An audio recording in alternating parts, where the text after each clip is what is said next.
Imagine being so influential that your work shapes the intellectual history of both the Islamic world and Western Europe.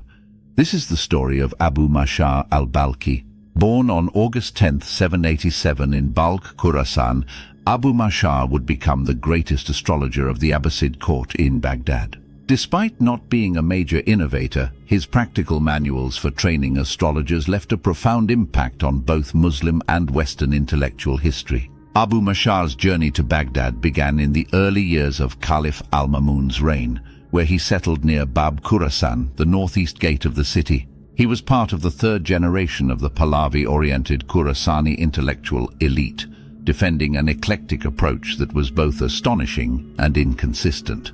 His reputation was so strong that it saved him from religious persecution, although he was once whipped for his astrological practices under Caliph al-Musta'in. Interestingly, Abu Mashar only turned to astrology at the age of 47, after a bitter dispute with the foremost Arab philosopher of his time, al-Kindi. This confrontation convinced him of the need to study mathematics to understand philosophical arguments, marking a turning point in his career. One of his most significant works, Kitab al-Qeranat, used Sassanid-era astrology to predict the imminent collapse of Arab rule and the restoration of Iranian rule. His foretelling of an event that subsequently occurred earned him a lashing ordered by the displeased Caliph al-Musta'in, yet he famously remarked, "I hit the mark and I was severely punished." Abu Mashar's influence extended beyond the Islamic world. His works were translated into Latin and Greek, significantly impacting Western philosophers like Albertus, Magnus and Roger Bacon.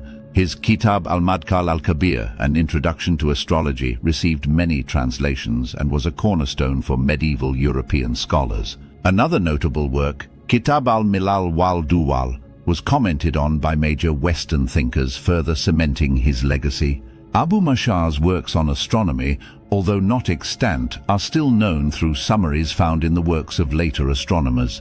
He even traveled to Varanasi, where he studied astronomy for 10 years, showcasing his dedication to expanding his knowledge. Abu Mashar's life came to an end at the age of 98 in Wasit, Iraq, during the last 2 nights of Ramadan in 886.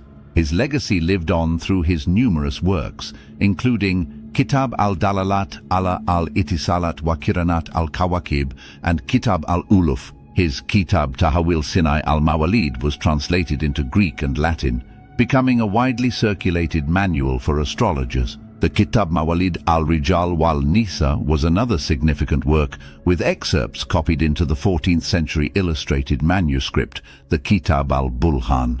Abu Mashar's contributions were so significant that his works were printed and reprinted in various editions well into the modern era. Join us in celebrating the life and legacy of Abu Mashar al-Balkhi, a man whose influence transcended time and geography. Stay curious, stay inspired,